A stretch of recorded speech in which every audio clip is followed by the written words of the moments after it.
সরোবর, অষ্টদল পদ্ম রয়েছে তাহারও ভিতর। নাভির নিম্নভাগে একটা সরোবর আছে, অষ্টদল পদ্ম আছে তাহার ভিতর। ওখানে কুলকুণ্ডলিনী শক্তি,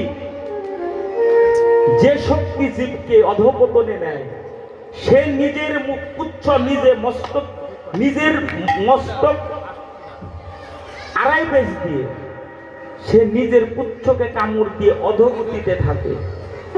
যদি সৎগুরু থেকে কেউ সংবিধান জেনে, উপাসনা জেনে যদি কৃষ্ণ নাম করতে পারে, কৃষ্ণ ক্রিকার উচ্চারণ করার সঙ্গে সঙ্গে কর্ষণ শক্তি হয় দেহে, কৃষ্ণ কর্ষণ শক্তি হয়।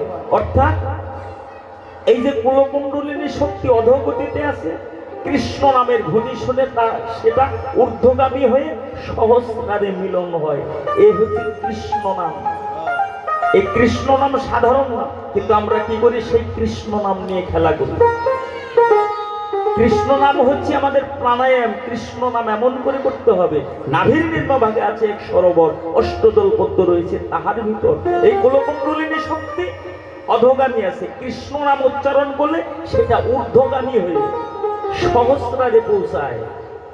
তাহলে কৃষ্ণ নামটা এমন করে করলে জীবের উদ্ধারের রাস্তা হবে।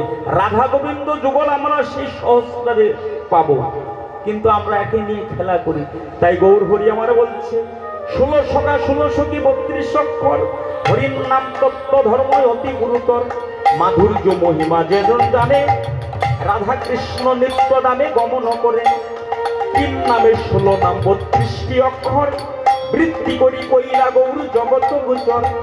নাম রূপে প্রেমী দিলা আপনি যাচিয়া, নামে মত্ত ভক্ত চিত্ত বেড়ায় নাচিয়া।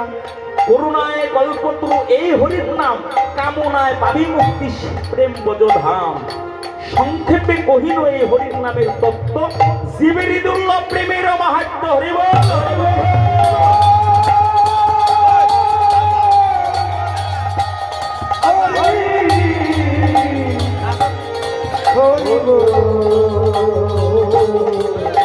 হরি বল হরি বল হরি হরি।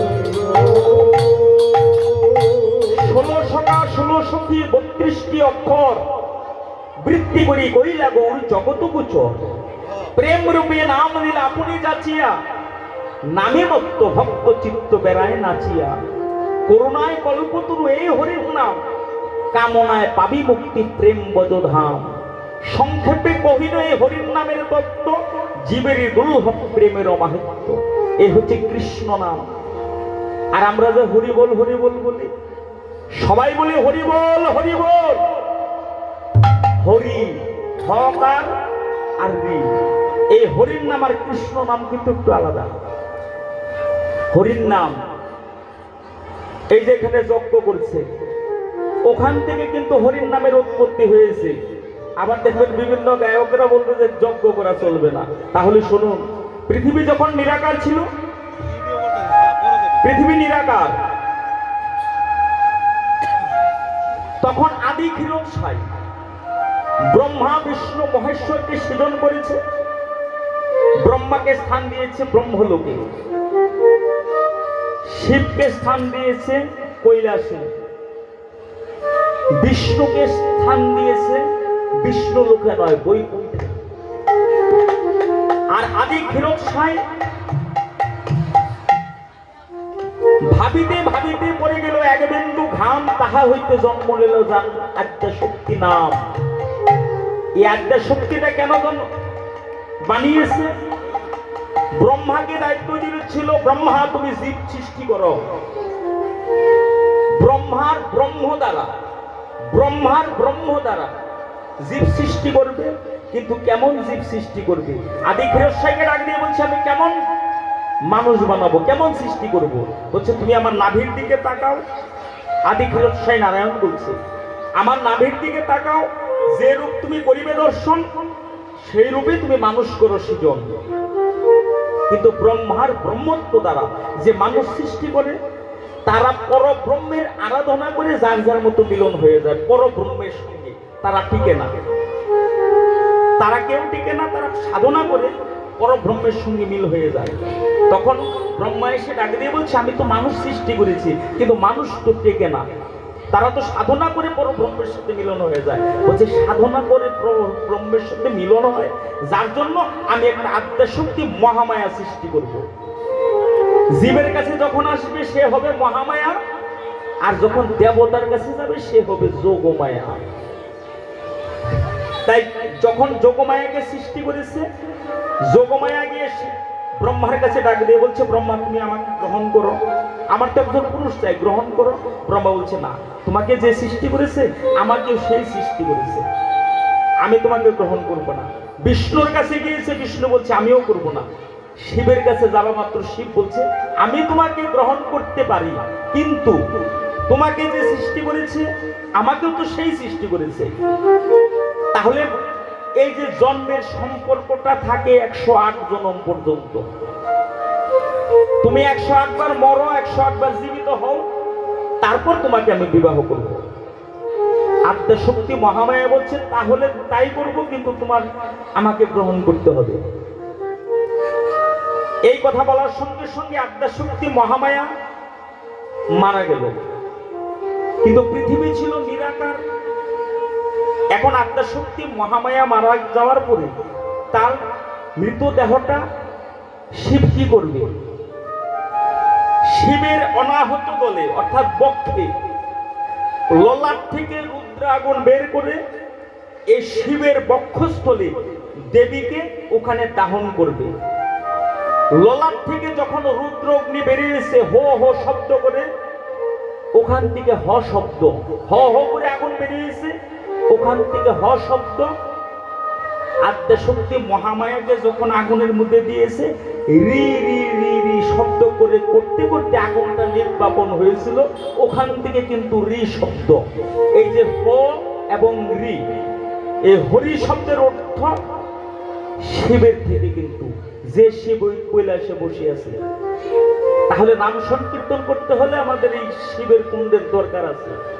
হরি শব্দের অর্থ উৎপত্তি হয়েছে শিবের থেকে। ললাট আগুন যখন হো হো করে বেরোয়, হ আর রিরি করে আগুন নিভে যায়, এ হচ্ছে হরি শব্দের অর্থ।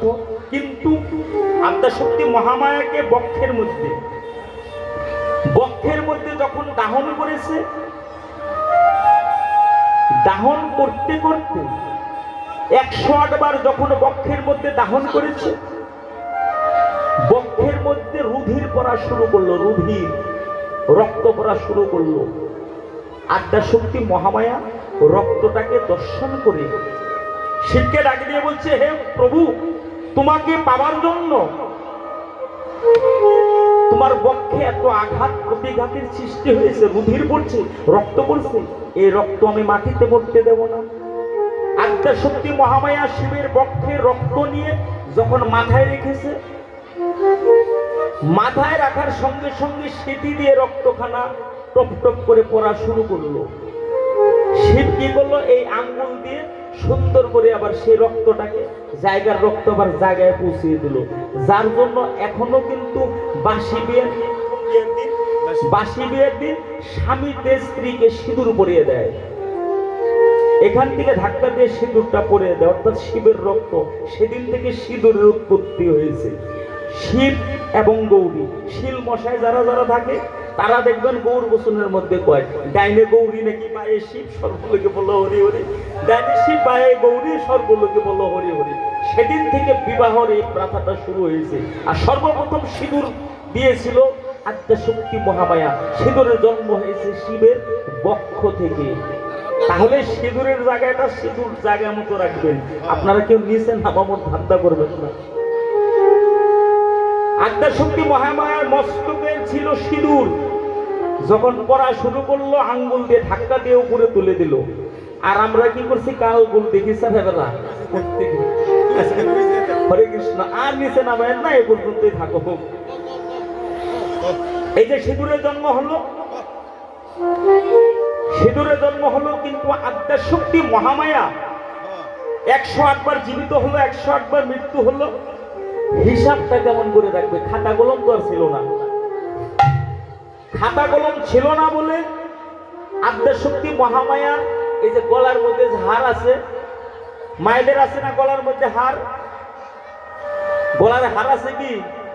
ওই তো গান শুনে নাকি ঘুমায় কয় হ ওই যে দুইজনে বললো হ আপনাকে গলায় হার আছে, গলার কণ্ঠের হার আছে নাই? কয়জনের আছে? না না, আপনি তো পুরুষ মানুষ। মায়েদেরকে বলছি, মায়েদের গলার হার কয়জনের আছে একটু হাত তুলেন। নাই? যদি একজন দেখাইতে পারেন এখানে প্রাইজ দিব আপনাদেরকে। দেখান দেখি পারেন নাকি। এতগুলো মায়েরা আছেন, একজনেরও নাই, এটা কেমন কথা? দু একজনের তো থাকতো। গলার হার নাই। আদ্যাশক্তি মহামায়ার গলার হারটা শিব কেটে রেখে দিয়েছিল যে আমার তো হিসাব করতে হবে, দেবী কয়বার মারা গেল, কয়বার জীবিত হলো, হিসাবটা রাখতে হবে। এই গলার হারটা একটা একটা করে কেটে রেখে দিয়েছিল। পরবর্তীতে সেই গলার হার দিয়ে 101টা হার দিয়ে ওই যে জবের মালার সৃষ্টি করেছে। আপনারা যে জবের মালা পড়েন, জব করেন 108টা মালা, উৎপত্তি কোথায়? সাধীর নিরবিন্দু সাগরে পড়িল, শক্তি আদি পরশনে মুক্তা জন্মিল, বিশ্বামিত্র পেয়ে মুক্তা দিল নারায়ণে, নারায়ণে দিল লক্ষ্মীর সদনে, আরো কিছু মুক্তা দিয়ে দিবি বেসর সাজায়, মালা কাটে মালাবতী, মালার কি বা নাম, সেবকে পড়াই মালা, গুরু দিল নাম, হস্ত নাই পদ নাই স্ফটিকের জ্যোতি, কানাইয়ের বাজারে এই মালার উৎপত্তি। সেই মালা ঘষে খায় শুকিয়ে আরো পিয়ে, হরির নাম মহামন্ত্রী সেই মালা দিয়ে হরি বল হরি বল।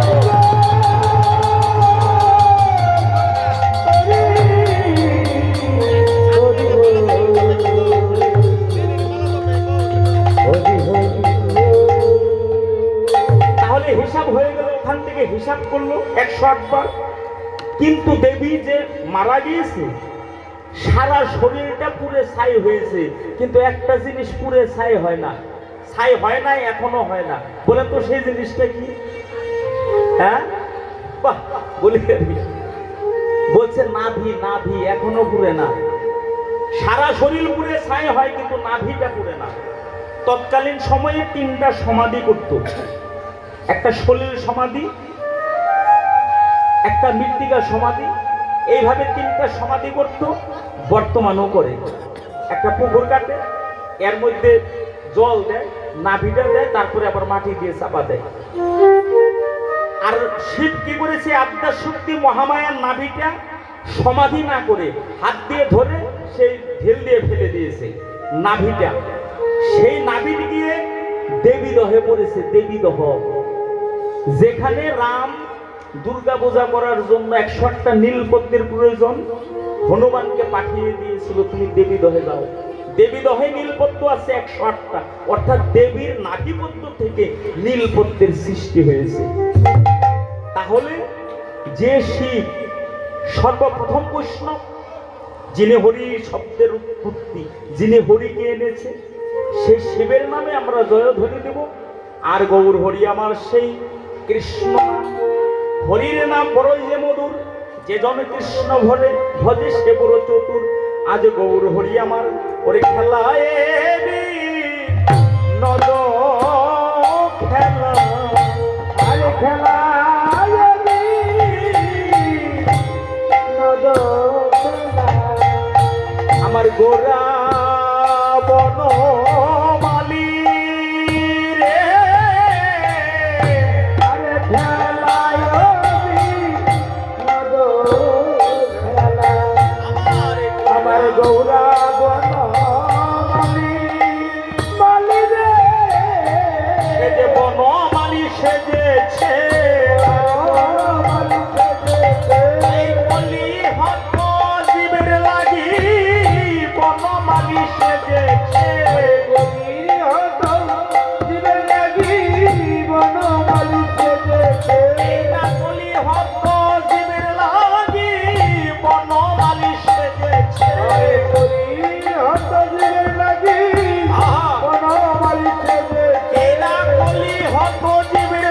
সবাই